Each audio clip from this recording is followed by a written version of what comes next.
Hi there, and welcome back to another edition of ScaleUp Radio, the podcast inspired by the Entrepreneurial ScaleUp System and designed to make navigating our scale-up journeys that little bit easier by learning from others' experiences. I'm Kevin Brent, and this week on the show we bring you one of our themed episodes of ScaleUp Radio, and the theme this month is Optimizing Our Business Cash Flow. We delve into the cash conversion cycle, abbreviated to CCC, dissecting each of its four vital components. That's sales, the make or production cycle, our delivery cycle, and finally our invoicing and payment cycle. And whether your business operates in the service or manufacturing sectors, or really whatever your business is, understanding and effectively managing the cash conversion cycle is paramount for achieving sustainable growth and optimizing cash flow, particularly as we scale. And we also hear from our guest speaker this month, Clare Vale of Sign Solutions, who relates some of the ideas into her practical experience in leading Sign Solutions through a period of really rapid growth and 2 successful rounds of equity funding. So as you listen through, try to relate it back to your business and identify 1 or 2 things that you will implement to improve the cash conversion cycle within your business. And to make sure you don't miss any future episodes, subscribe to ScaleUp Radio wherever you like to listen to your podcasts. You can also nominate a guest for ScaleUp Radio if you know someone with an interesting scale-up story, and you can find out how in the show notes below. So enjoy this episode and listen further here.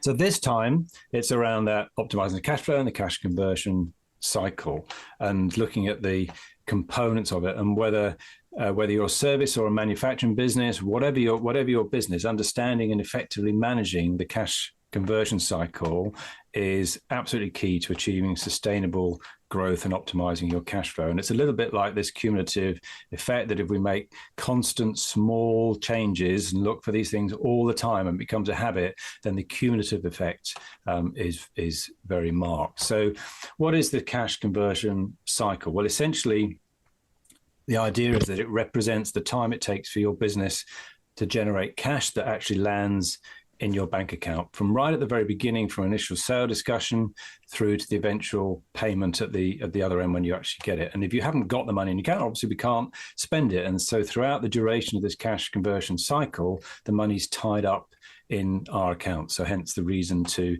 minimize it. And the 4 key areas, components of this are, first of all, it starts with the sales cycle. That's where it starts, right at the very, very beginning. Once we start talking to customers, we've then got some sort of version of making or producing, whether we're manufacturing or service, and inventory comes in here, and we'll talk about how that applies to service businesses in a minute. But got some element of making or producing, doing what we do. Then we've got to actually deliver it, implement it with the client.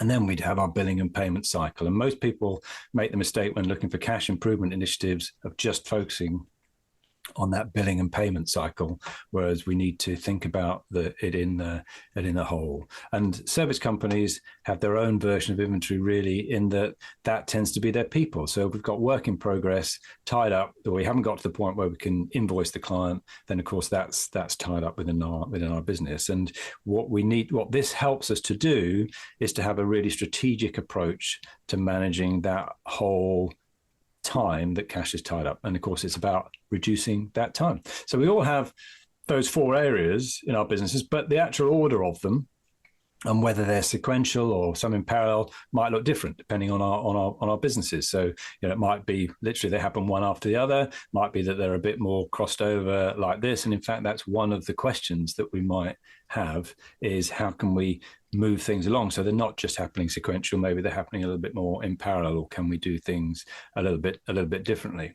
And it's also not just a case of focusing on one in isolation of the other, because of course sometimes one of these might have an effect on another. So let's take the sales cycle. If we work on making sure that we've understood a little bit more the customer needs, and we've captured that, and we've made a proper work instruction, then that might take a little bit longer in itself in the sales cycle, but it will then shorten the rest of the cycle. So it's not just, let's just literally just think about it in isolation. We need to think about it in the whole. And it needs to be a regular 90-day financial aspect. So every 90 days, we should be thinking about having a look at our financial challenge. And we know that growth invariably takes cash. And there's been many occasions when we've seen and we've talked to people that where they've been looking for external financing, which is probably going to cost them a lot of money. But when we drill into it, they're able to unlock a lot of cash that is tied up in the business, which reduces their need for that external financing. So we really need to do this on a regular basis. It's not a case of doing it once and then forgetting about it, thinking we've done it. We've got to come back to it and look for those constant improvements. So how can we actually do it? So this framework might help you. It actually comes from a book called Scaling Up by Vern Harnish, and it's a really neat little tool, because essentially every 90 days we can brainstorm each of those cycles and think of ways that we can improve them to save time. And essentially, we can either speed things up or shorten that particular cycle or the overall cycle. But we can also reduce errors, make sure that we don't have to rework things and undo things that we've already done and repeat them.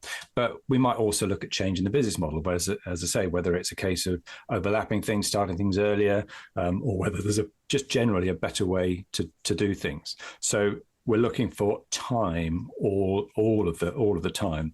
And also it's worth making sure you approach this with an open mind, because we're naturally going to be thinking, well, hang on, this is the way we've always done things, or this is the way we do things in our particular sector or industry. So try and keep an open mind to be open to new ideas.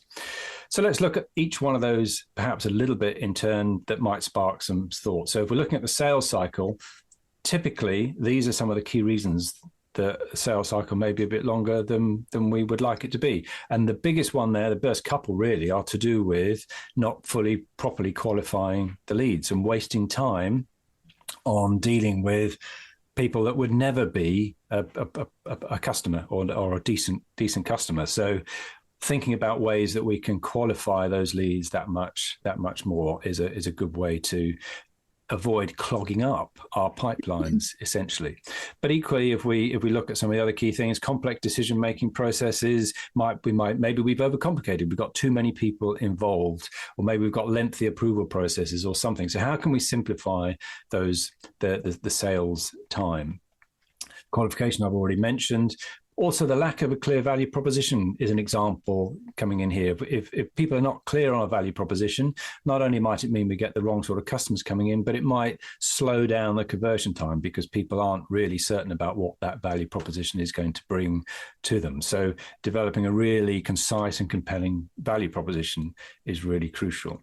If we look at the next one along, the make or produce cycle, which includes that inventory, then again, often overly complex production processes. An example here, manufacturing may have too many intricate processes, so simplifying and streamlining might lead to those quicker turnaround ideas. And equally, maybe over-engineering, both for manufacturing and service companies, is something here. Maybe we're always producing a Rolls-Royce level of product, and actually BMW will be absolutely fine, or other good marks are available, I believe. So ineffective inventory management, absolutely. We can see it within manufacturing. It's easier to imagine. But again, in service businesses, are our team being efficient? We've got all that time locked up. So are they being underutilized or not very efficiently managed? But also maybe think here about skills and training gaps. If we haven't developed our people properly or got people at the right level of skill doing particular roles, then maybe that is going to either slow us up or mean that we end up with mistakes happening in that particular cycle. And whilst I'm on the mistakes area, then when we're looking for errors and reducing errors, generally there's three approaches that people adopt, from trying to make sure right at the very beginning that it's impossible to make a mistake. Maybe if it's a data entry field, that the only value that can go in that field is of the correct format, whether it be a postcode or a date or something like that. So it's impossible to actually put in something that isn't in the right format. The next level is aimed around detecting an error in the process that means it doesn't go any further forwards in that process. So you've spotted it and stopped it going forwards. And then the final typical approach is then detecting after the event, before it's gone to the customer, but once we've finished or made or whatever. And that's typically where we spot things and where a lot of people will see it, but actually, and they might then blame the other areas of the error. But really, if we can eliminate that error at the beginning, that's where we should be. And it's been shown that any investment that's made at that level ends up having at least a 10-fold return in terms of avoiding having to deal with errors as they go through the system and it reaching a client, let alone the loss of reputation. But of course, it costs money to look at doing things at that level one, because we've got to implement something a little bit different. So that's where it gets avoided. But have a think about those as to how you might stop errors, particularly in your make or produce cycle, and avoid errors creeping into your system. And then looking at the delivery cycle, typical examples here might be, again, inefficient project management, typically service businesses, if you've got multiple projects on the go at the same time. So what sort of tools, project management tools, maybe methodologies might help you to be more efficient there. Inefficient onboarding, particularly for service companies, is a key element here. If we're spending a lot of time onboarding every single customer, maybe there's ways there that we can reduce those times. Maybe it's in producing a range of help videos or whatever it might be. And remember that the first 90 days of a new client, particularly on a service retainer type model, those first 90 days are absolutely critical. And if we can get those right, then the chances are we'll retain that client for a lot longer. And there's other aspects in here. So supply chain disruptions, again, clearly for manufacturing, we're looking at just-in-time side of things and making sure we've got a robust supply chain. But in service companies too, have we got no reliance on any one particular supplier for us, for example, that might end up with a disruption? So how can we minimize any issues there? And quality control, which kind of goes back to the error aspects as well, and making sure that we really do have good quality control going out. And then, of course, the one that we're probably all more familiar with, the invoicing and payment cycle. Number of examples here as to where this can break down as well. Again, we could be over complex with our invoicing. We're forcing people to go through Stripe and pay by Stripe, and then finding that you can't issue invoices really very easily, and you're having to back all those things out. Or, so what are you doing that's a bit too complicated in your invoicing process?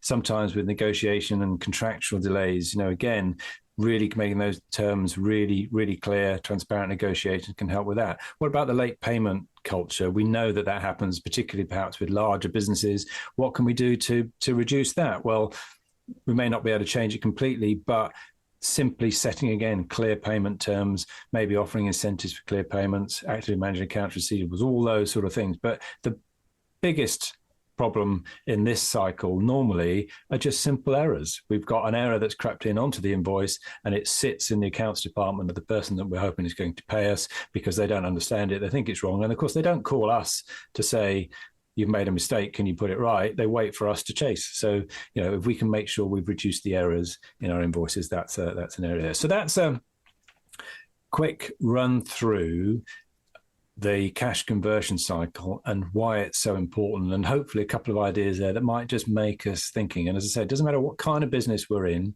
if we can get in the habit of every 90 days reviewing that, looking for improvements, then that'll be a really good thing to do. And thinking about it strategically as well. And it might be worth even giving it as an accountability, or making sure there is somebody in the business that is accountable for that cash conversion cycle, that owns it, if you like. And then they can ensure that that's not only monitored consistently, but that you're always looking for a constant improvement initiative. So that's all I want to say on the cash conversion cycle. What I'd like to do now is introduce Clare Vale, who I'm delighted has agreed to come and give us more of an insight from a client perspective, and how some of these lessons or some of these principles might be applied. So Clare is the MD for Sign Solutions. I've known Clare for a number of years now and seen Clare through quite a journey with the business, really. So Sign Solutions is a leading provider of really innovative interpreting services that enables both deaf and hearing people to communicate. But a lot of it is around British Sign Language and all of those things. And Claire's got a background in financial control as well, and has led Sign Solutions through a really impressive journey, actually. I think more than trebling turnover since I've known you, and profitability even more so, actually. And you've sought and had VC investment and a second round of an actual sale to a strategic buyer in there. So Claire knows what she's talking about, and I'm delighted that Claire's agreed to give us a few insights into her view of this. So Claire, over to you. No pressure. So I'm going to try and talk about how the theory applies in reality. So as Kevin said, not all cash is tied up in stock. It can be tied up in people. We are a service business. We provide interpreting and translation for deaf people. So our money is tied up in our people and the processes internally. So we have lots of ISO accreditations that keep us on track regarding our, quality assurance and continuous improvement. And we audit ourselves all the time to make sure our processes are as slick as they can be. But you do have to look at other angles as well. So first stage is cash tied up in our sales staff. So we have a sales and marketing team of 4. We have a deaf lady that runs our marketing team, and we have 2 deaf BDMs and a hearing BDM. We sell in 2 different ways. So we have really long sales lead times, regardless of which way we go. So we sell to government, a lot of government contracts, and in particular support deaf people in work, which is called Access to Work, and they can take up to 14 weeks to make a decision. And then we have tenders, what we do for government, where you apply, and sometimes those decisions can be delayed for 3 or 4 months. And then we also have more quicker private sector kind of sales where we bid or we put in a quote and we can get a decision very quickly. So we've tried looking at our sales lead pipeline, if you like, and how can we get regular sales happening all the time so that we're not, having a sale and then waiting 14 weeks for the next one. So we do a lot of activity for tenders. We apply for literally everything as long as we've got the capacity to do it and we've got the ability to do it. We have a sales strategy. So we target certain sectors of clients. So we know which sectors and what our ideal customer profile looks like. So, somebody who is a key decision maker, what role that person is, what sector they are in, what the best margin and the best revenue we get out of each of these sectors. And that's what we focus on. We are owned by really large investors. And so we are targeted for growth constantly. So we always have to just be thinking, how we get into that budget? How we get into that budget? So all our sales team make sure they do the right activity, the right marketing activity to drive leads inbound, but also target the right customers outbound. And then we also have, especially with large corporates, they will come to you to ask for a business case. So I think Kevin mentioned about making sure that, you've got a very clear proposition, and we have got a very clear proposition, but it will differentiate, depend on who you're selling to. So we have business cases written up for certain sectors so that if they have never had our service before or didn't know they needed it, we will write them a business case, which means then they can escalate that quite quickly internally to get an approval. And therefore we close the sale much more quickly. We also have sort of standard terms and conditions. So these are standardized across our group, across our company, and have been through various rounds of solicitors to get them to the position where we get very little pushback on the terms and conditions. And we're also saying upfront what the payment terms are, whether they're paying in advance, whether they're paying in arrears, and everything is clear upfront. So we find that then we can close the sale pretty quickly. So once we've sold something, it then moves over to our implementation team. So we have a team that implements our on-demand services, and we have a team that implements all our pre-booked services. And those teams can only go as fast as the client. So we always, first and foremost, find out who is our key contacts in that organisation. Be very upfront. Here's your responsibilities. Here's our responsibilities. We have a tracker so that they can see the progress of those. They understand what needs to be done and in what order. Just because from previous setups, we've kind of, lost clients in the weeds or they just didn't understand what work was involved, if any, or how easy it is. That's more our issue. People think, oh, we've never done this service before, so it's going to take months. And actually we can do it in weeks. So we provide case studies about how quick people mobilize. We provide information about, someone else in your industry that's done this, and this is how they did it, to give them a bit of a handhold. And all those things remove the blockers that are keeping our cash tied up in this implementation team and not enabling us to bill. We want to get to the point where we can send an invoice. So some of our services you pay for upfront. So it's a bit like a mobile phone contract where you pay for bundles of minutes and then you use them. So, we can invoice that as soon as we get to implementation. So by the time we go live, probably in a couple of weeks, that invoice is only like 2 weeks before it's going to be paid. So again, shortening that sort of payment cycle. And then if it's a grant, like Access to Work is, what we try and do is apply for that grant or the tender or whatever 2 or 3 months before it expires, so that we don't have any break in the cash coming in. So we're constantly invoicing and we don't suffer the delay. So everywhere we can, we chop out any delay by sort of pre-planning, pre-organising or pre-providing the information. And then we'll go live. And then this is the area that I always used to focus on. When we looked at the Smart 90s, we looked at our quarterly plans, we looked at our balanced scorecards. I was always look at how can I reduce debtor days? How can I, get more people doing credit control? How can I get rid of payment queries? When really, obviously, the cycle started much further back, but it took me a while to realise that, despite being a qualified accountant. So the issue you have is really that you're often paying for suppliers before you're getting the cash back from the customer. So we work with some really large corporates who are better now at dealing with SMEs, but some of them will try and push 90-day payment terms on you or, 120-day payment terms because they're part of this large corporate world. But as time's gone on and sustainable supply chains are so important now, we've found people like Amazon giving us 30-day terms or 60-day terms and BT 30-day terms because we are an SME and they have special treatment for SMEs. So if ever you're asked for these ridiculous payment terms, just say, no, I'm an SME and this is the terms that I should have. As I said before, we invoice in advance before the service is actually live, so that when the service is live, we can get money out of it quicker rather than waiting until the end. We agree the standard terms and conditions as part of the implementation, so there's no delay then with the invoice getting paid. We chase invoices 2 weeks before they're due. So as soon as an invoice is sent, we will then contact the client and say, is there any issue with this invoice, any mistakes, anything you want to raise, so that we sort out any queries before the 30 days are up. We want the invoice to be paid on time.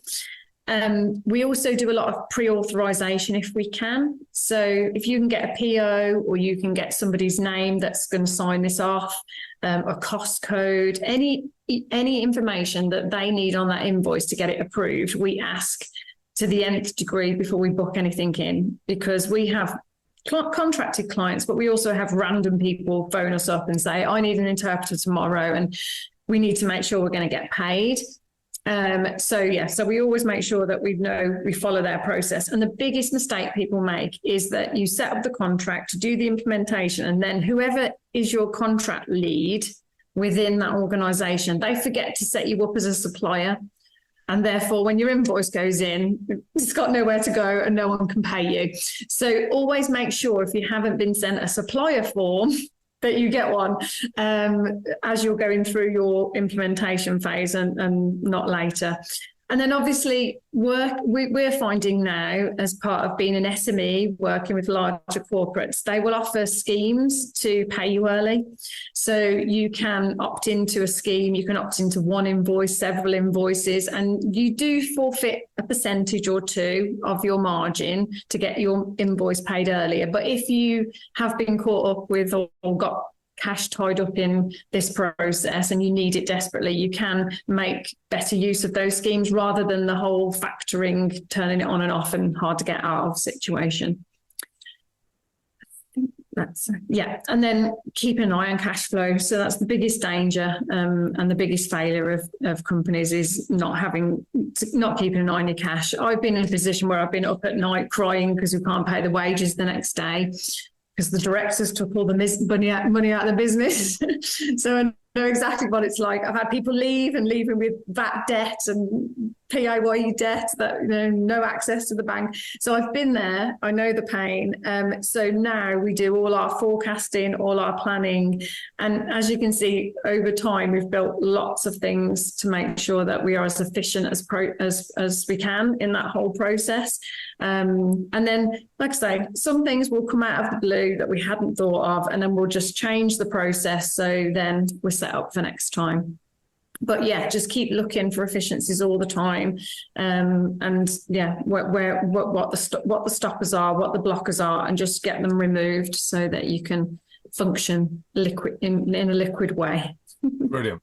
Thank you very much indeed for that, Claire. Really, really useful insights and really good, absolute, very, very practical, very useful tips in there. So thank you very much indeed for that. Probably got time for a couple of questions before we go into the breakouts. So if anybody's got a burning question, please do ask while Claire is here. I think Nigel's put that he used to get paid in 60 days, but now he gets paid in 21. Happy days. Excellent. Can I say something? How do you find it when we work for Bupa and they've set us up on that stupid instant pay, but I didn't want to be set up on it because even now they still don't pay within 7 days, and then they still goddamn flaming charge us because they say, oh wow, by the time the invoice has been processed it was 7 days. I just want to turn it off and say, no, just pay us normally. Yeah, that is the problem. With loads of tenders, whether it's public or private sector, they all have these fandangled systems now, don't they? Which is more efficient for them to automate their finance process, but not very good from a supplier perspective. I mean, you can ask them. You don't want to jeopardize your contract, obviously. You don't want to jeopardize being a supplier, but or just find out what is causing those delays, and is there anything else you could do on your invoice when you submit it, or could you submit it in advance so that they've got the processing time and then the 7 days to pay it? Yeah. Thank you, Emma. Any other questions? Yeah, just a quick one on invoicing in advance. So we invoice 50% up front, and then we invoice another 50% when our work's done. It can take a few months. And we just invoice them once the work is done. So I'm quite interested. What does invoicing in advance mean? Like, don't they just go, well, you haven't delivered anything, so why are you sending us an invoice? Yeah, so it's in our terms and conditions. So we're very clear in our terms and conditions that we will be invoicing in advance for this service. And if you use any more than you have bought in advance, then we will charge you in arrears for the excess. But in advance, this is what you're going to pay. And do you expect them to pay that in 30 days, even if you haven't delivered the service? Yes. And sometimes they have paid before the contract actually goes live.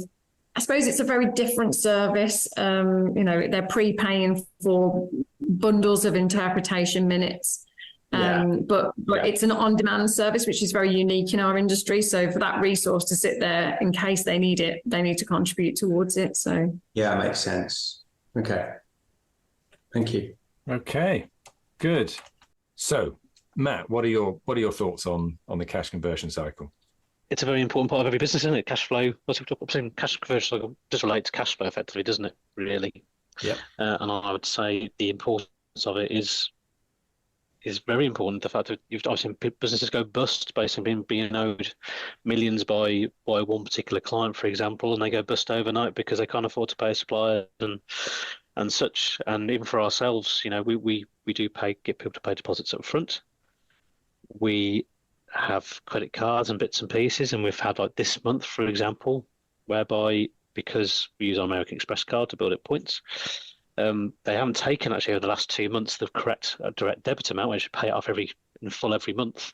It's actually compounded actually my Amex bill this month. It's a staggering £58,000. Whoa! Which I need to make sure that there's enough money in the bank account. Ultimately, we've done the work. Yeah. It's there. So it's not a major issue. But again, just planning cash flow when you see the email come through to say that you've got this direct debit coming out, just to make sure it's there. And also we do things via direct debit, so we ensure we're getting paid for our support. So generally, the running cost of the business is covered by direct debits for what we do. So we don't have too many issues with cash conversion cycle. The only biggest issue we ever have is if we've got a big outlay of kit, and say it's £80,000 worth of servers, we'll ask for £40,000 up front. We get 30 days with our supplier, and then it's on us then to deliver that project in 30 days to ensure we get paid before the supplier takes their remaining amount from us. Right. Is how we tend to function. But usually the deposit will cover, because you include part of our labour as well, tends to cover most of the hardware. So even if we did miss that deadline, we're not going to end up scrabbling around too bad. But yeah, the impact to us is bigger we get, the biggest impact it has. Whereas it never used to be a worry, but now it always tends to be back in mind, especially around back quarters. Okay. Where you can easily forget about that sort of stuff. But yeah. All right. Thank you, Matt. Hugh, how about you? You've got an interesting business model that would have slight variation on that cash conversion cycle compared to some of us. Yeah, it's massively important as well. Same as Matt said, for all businesses. I think for us, the key is in the planning. And working on a worst case basis as opposed to best case, because there's things outside your control. So you almost need to put a plan in place that can factor in additional. If it comes in sooner, great, you're okay. But hoping for one day in it, and then it's 2, 3, 4 months down the line, it can probably scupper you. For us, things such as infills to new customers be huge. You're having to bring additional containers in. You've currently got an issue in relation to Israel. Where a lot of shipping routes they're taking either longer because having to go around Africa, so they could put 2, 3 extra weeks on top of your delivery, which could be 5 weeks. Right. You get held up in port. You get cut and runs with containers as well. Where they don't unload your container, they just go off again. Then you've got things like customers with payment holidays. So you might have customers on 90 days, and then that's from end of month, and then they're late paying. Or that you find that actually you've done this piece of work but it's landing at the point of a payment holiday, then you might have another 30 days on top of that. So yeah, it's all fun and games. It's multifaceted, to be fair, within this business. And what sort of things do you do within the business to try and keep control of it and also to improve it? Cross my fingers. Yeah. Like I say, just having a detailed, structured plan, getting all the relevant people in place, getting all your ducks in a line, and have it with key responsibilities and timelines. That's the most important thing, and keep having open communication with all your departments, so you know that it's not going to fall down, and you can understand if it does fall down, where it's fallen down and why. Yeah. This is where your business rhythm is just so important, Hugh. Isn't it? Massively. In your business, because it's quite complex. And the customers are funny anyway. Do you know what I mean? They'll contact you and they want it at 3 o'clock that same day. You'll be working on a project and they'll tell you it's going to land, and you can only add 3-6 months on top of that because their wheels turn a lot smaller, especially for larger nationals. So you've got to bear that in mind as well. All right. Good. Thank you. So Sam, then manufacturing aspects, what are some of the key components for you? Usually the length of the time of the jobs, because sometimes the bigger jobs for the bigger boys is, it can take 12 months, sometimes longer than that. And we don't get, it depends what sort of relationship you've got with your customer as well. Sometimes you can invoice a bit earlier, but sometimes they won't pay until something's on site. So you're restricted by other trades as well, because obviously, we can't get in till certain trades have done their job or vice versa. So yeah, it's a lot of juggling. The smaller jobs, you try and get paid quicker, so they, you've got money in the bank, so you're paying the steel's coming in. But yeah, it's just basically a juggling game all over, isn't it? You can try your best, but there's a lot of constraints. So yeah, it's not an easy one by all streets. And obviously we have areas as well. Our the biggest one we find at the moment that we've got is like snagging. snagging problems when the jobs are in. So you've got snagging where the lads have done something wrong and obviously we know we've got to put it right. And then you've got snagging where the customer's picking faults and you're thinking, hang on a minute, is that reasonable? Are you being unreasonable? Is it doable, more to the point? And then you've got to try and sort of liaise and say, right, okay, what can be done, what can't be done? And if you get somebody who's really sticky and they just refuse, you've got big problems again then. Yeah. So it's very difficult. Okay, great. Good. Well, so we'll come back in a minute as to maybe what some of the things we can do might be. But Claire, what about you? So very much a service. Yeah. So much simpler than some of the others, and certainly a lot less amount of money than Matt's talking about. But I have actually done, over the last 12 months, I've spent quite a lot of time on cash conversion, because it certainly wasn't right 12 months ago. So I've got a much better process now. One of our main issues was things like we'd be doing some work for clients, mainly around kind of documentation, and then clients would send them the first draft and they would sit on it.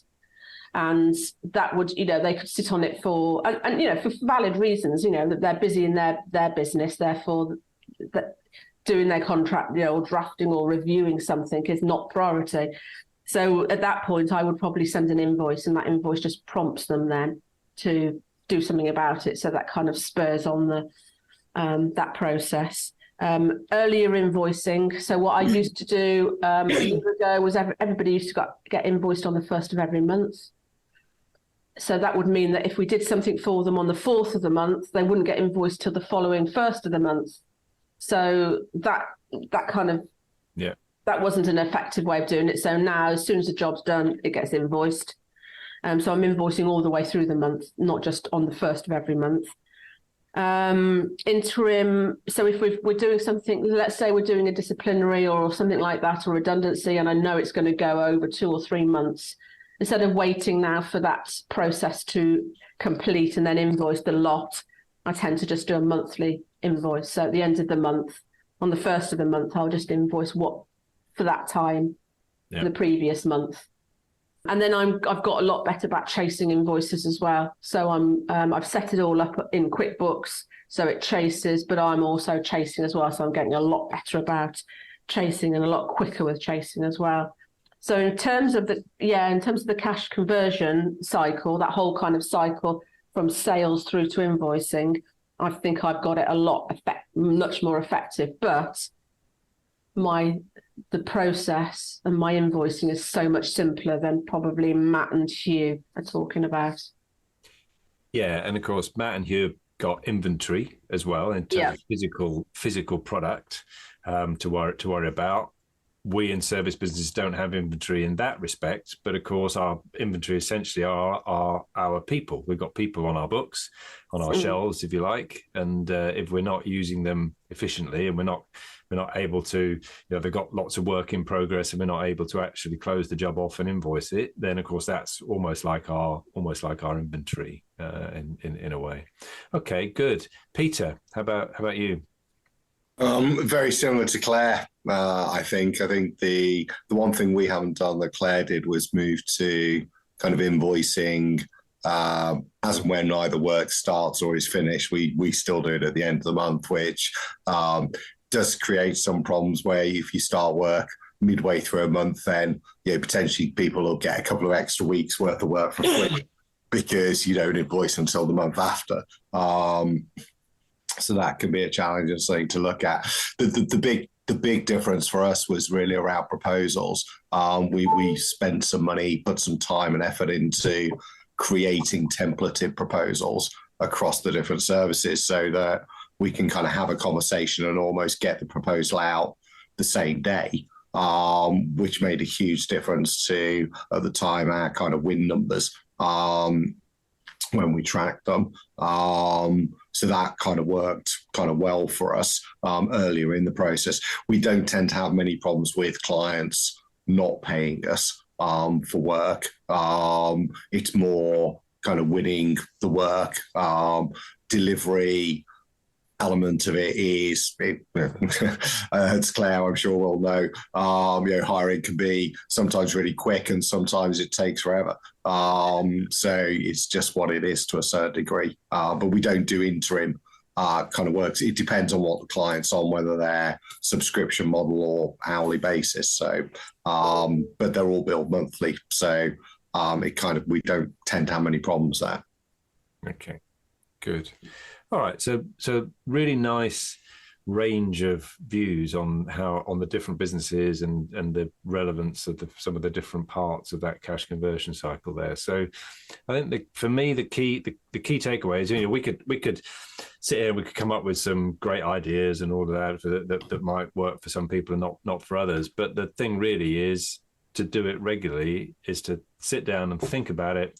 Tomorrow is an ideal day at the Smart 90 workshop, but once a quarter, really brainstorm it and really have a look at it and just think, where is cash being tied up? Where are some of the problems in that whole cash conversion cycle? Where's maybe the thing we should focus on, and what are some of the ideas then that we could do that might just make a small improvement? And it doesn't have to be. Sometimes it could be a big change that is a big step improvement. But more often than not, it's just a little improvement each time. And if we keep making these little improvements, of course, we know the theory, then that over time makes a big difference and should free up cash for us to grow and scale as we want to do. I just wanted to add to that. I think it always comes down to having real clear terms and conditions when you come to dealing with clients. And I think we've all been guilty as small businesses as we've grown, that terms and conditions aren't on our radar to a degree. So we sort of write really loose, woolly ones. Yeah. But what we actually need is actually proper defined terms and conditions, so that there's no ambiguity with regards to when you expect to be paid, how you expect to be paid. We put into all our managed service contracts now, it's all direct debit.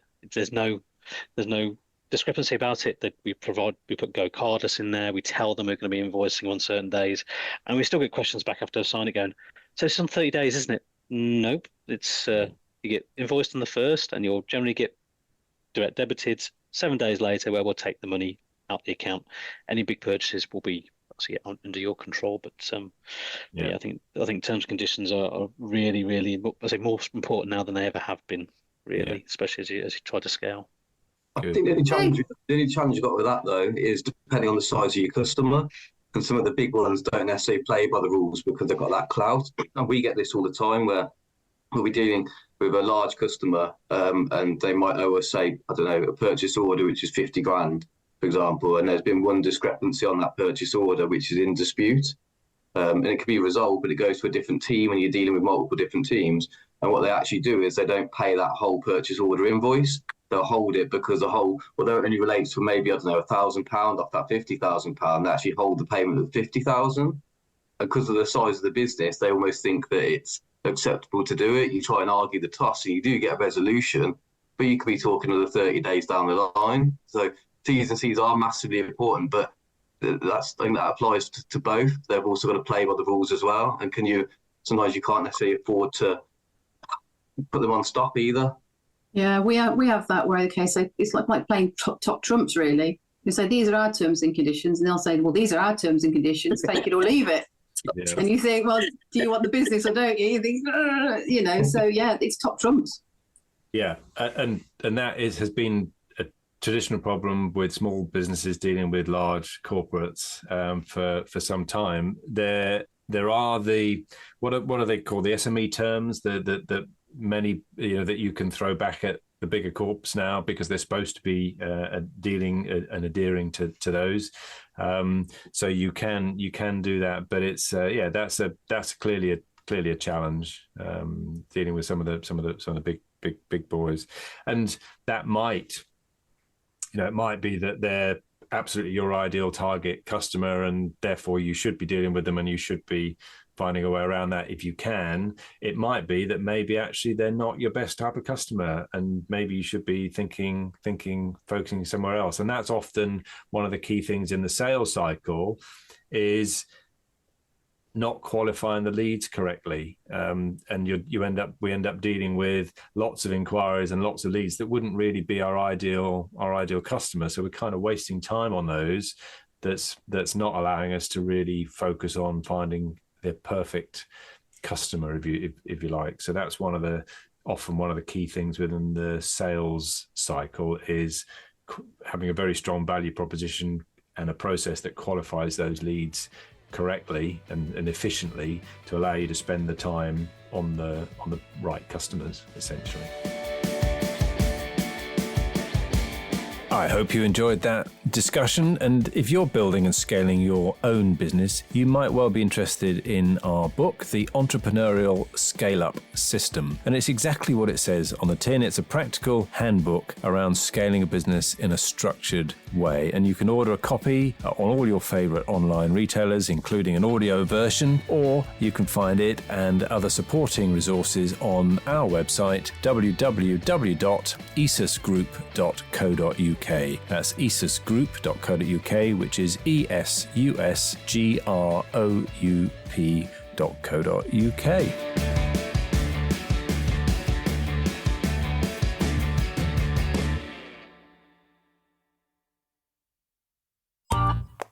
This has been a Monkey Pants Productions podcast.